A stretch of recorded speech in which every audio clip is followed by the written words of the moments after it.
So, our agenda for today. First, I will tell you a bit about what's new at Hugging Face in computer vision, right? And there have been quite a lot of things actually. So when I put it together, I was surprised how much happened in just 2 months. Then we have a presentation by Sergio. Yeah. Then we have a quiz, little computer vision quiz. That's always a bit of fun.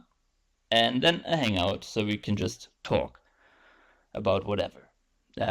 For the quiz, don't be scared. Usually the questions are, well, um, a lot of guessing questions, right? Stuff that nobody really knows by heart. So yeah, you're always welcome to join then. But I will start, as I said, with what's new at Hugging Face computer vision stuff. So let's have a look, right? First off, one of the first things is that iJeppa is in Transformers now, right? So in the Transformers library, and iJeppa, maybe some people know it. It's not like a real new model. I think it was released in 2023 by Meta. And it's interesting. I haven't had a deep look, but it's about a new pre-training thing, basically. So it's self-supervised, because, well, we know Jan LeCun likes it, right? Self-supervised models. He's really a big fan of it, I think. And yeah, it's just completely different from Transformer or CNN architectures, actually. And yeah, so here you can find the paper. I also set a link to the docs, and actually there's also something about it in our computer vision course. So when we created the computer vision course, somebody contributed something about iJeppa. If you want to have a deeper dive into the whole iJeppa topic, you can have a look here and yeah, go through it. I read it just like 10 minutes ago. And yeah, it gives you a bit of a first impression about it. What's it for? What can it do? What can't it do? Possibly. Yeah, it's quite nice. And you can use the whole model, of course, now in Transformers, which is pretty cool as well. Okay. Next one is Dino V2 with registers in Transformers. Now, this might be a bit lesser known, but it's pretty cool.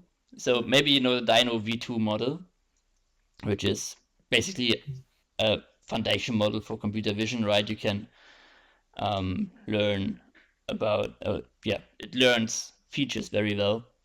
And it had a problem, right? So when people analyzed the attention maps of Dino V2, so you can see here, down here are attention maps of different models actually. So it's day 3, OpenClip and Dino V2, and you see some artifacts here, right? And those are not only in Dino V2, also in other vision transformers. You see artifacts.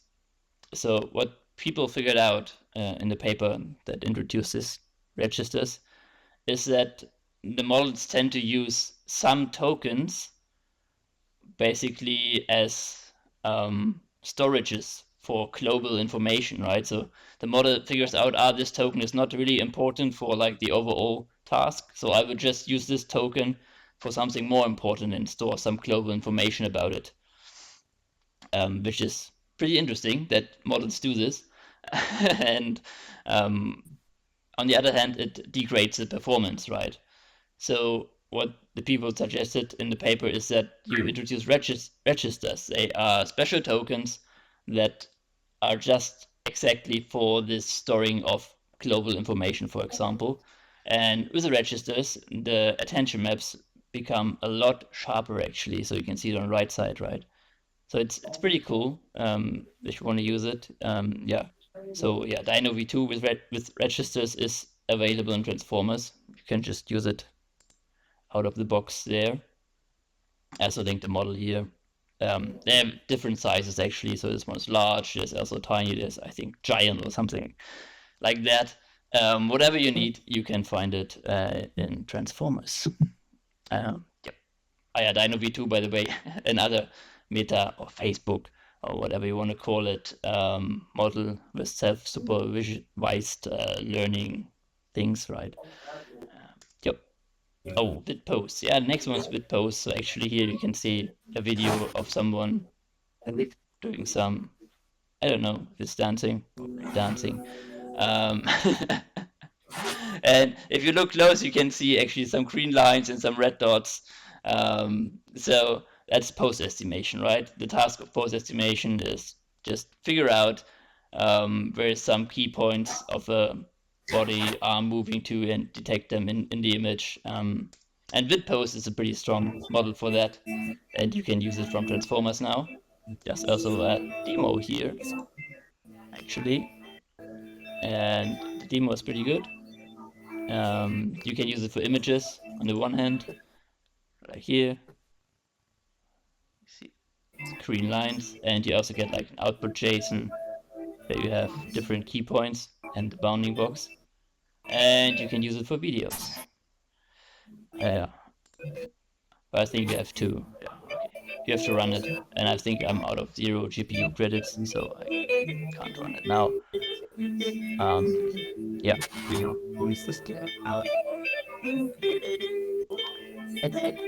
Okay, next one.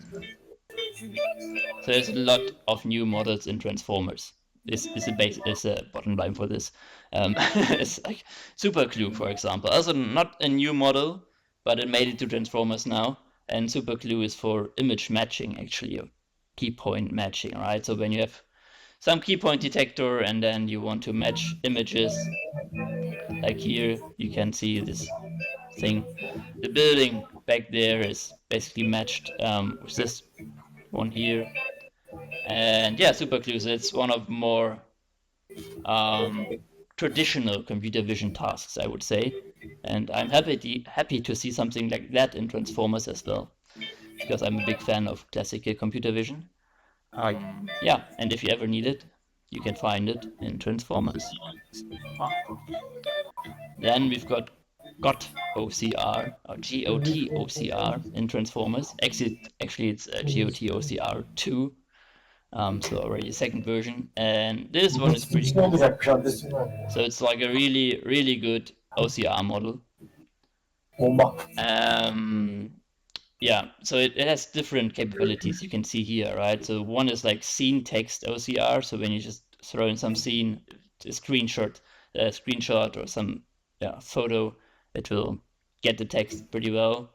Document OCRs, like the traditional, I would say.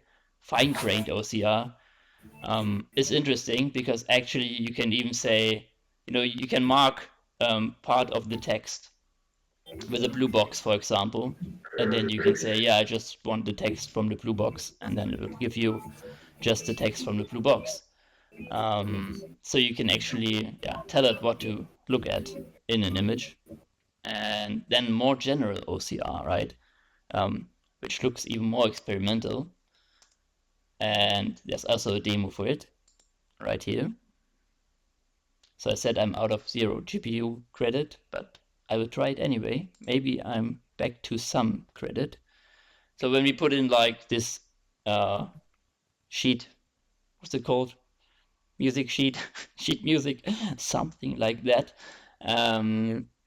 Yeah, and we say, what is it? Is it format? Yeah, let's just try it. Process it. And it is processing sheet music. We wait a second. Apparently I have enough GPU credit. Okay, and then you get like crazy output. So yeah, I'm not that good with sheet music. Maybe somebody knows if that makes any sense. If you always wanted to digitalize your sheet music, try it out with GOT OCR. I think there's some way to make it work if you use it the right way. Yeah, GOT OCR. Then we've got R2 Detter V2, right? That's a lot of cryptic letters, but it stands for Real-Time Detection Transformer version 2, right? Also, no, there's no demo. That's like, okay, I forgot to remove that here. So the RT Detter, basically real-time Detter version 1 has already been in transformers, and it's supposed to be an alternative to YOLO, right? Because YOLO is like the, I would say, default real-time object detector everyone uses. But this RT-DETR is an alternative. If you want to use like an alternative that is open for commercial usage, you can check RT-DETR. It is pretty good as well. And then we've got another DETR, which is DAB-DETR, and I always forget what it stands for, but let's check it. It's something about anchor boxes. Dynamic anchor boxes are better queries for DETR. Okay. Yes. So DAB-DETR, which improves. So it's also object detection model, right? Just improved on the original DETR.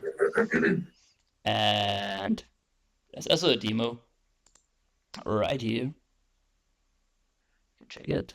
Drop an image. There are example images. Let's take this. Maybe. Oh, yeah. Here you go. Yeah. Okay. It detects people. I mean, these are not like the hardest images, I would say, but yeah. Apparently video works as well. Let's check it. I have not tried it. I don't know what happens. But it takes a moment. Now's my time to look at the chat. Okay. Just people saying hi and stuff like that. Actually, quite a lot of people. It's great to see so many people around. Definitely stick around. We will have a great presentation next that I'm really curious about. So yeah, great to see so many people. And what happens now? Okay. Now we have basically, okay. There are some detections in between, but I wonder what it is. It says bottle. Oh, there's no bottle. Okay. So it has some artifacts, I guess. But in general, it's okay. A tennis racket. It said tennis and frisbee. Frisbee. Okay. His foot is a frisbee now. Yeah.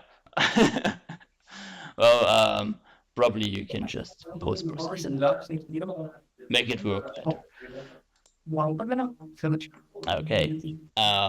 Next one is Depth Pro. Yeah, that's actually a great model by Apple. So since Apple started to also open source some of their models some months ago or a year ago, I don't know. They've released great models, and Depth Pro is a monocular depth estimation model, right? So you just need one image and you get like a depth image from that. And yeah, here's the paper, the docs. It's also a demo, and I did not get the link, right? Apparently. Wait, I want to show you the demo because that one's pretty cool. So let's go here. Depth Pro. This dashboard transformers. Here we go. Loading it. Oh yeah, take the kit. And I love the slider in Gradio actually, right? That's pretty good. Yeah. Okay. It is monocular depth estimation, right? You can use it from transformers. Let's go to the next one. Ciclip 2. Oh, wait. Here we go. So, Ciclip. Maybe some people know Ciclip. It is like Clip, and I hope most people know Clip, a multimodal model that has been around for a long time now, 4 years or something like that. It has been used in many applications, Clip, and Ciclip 1 basically was released in 2023, and it improved the Clip accuracy quite a lot by using a different loss. So it's like sigmoid plus things, different loss function.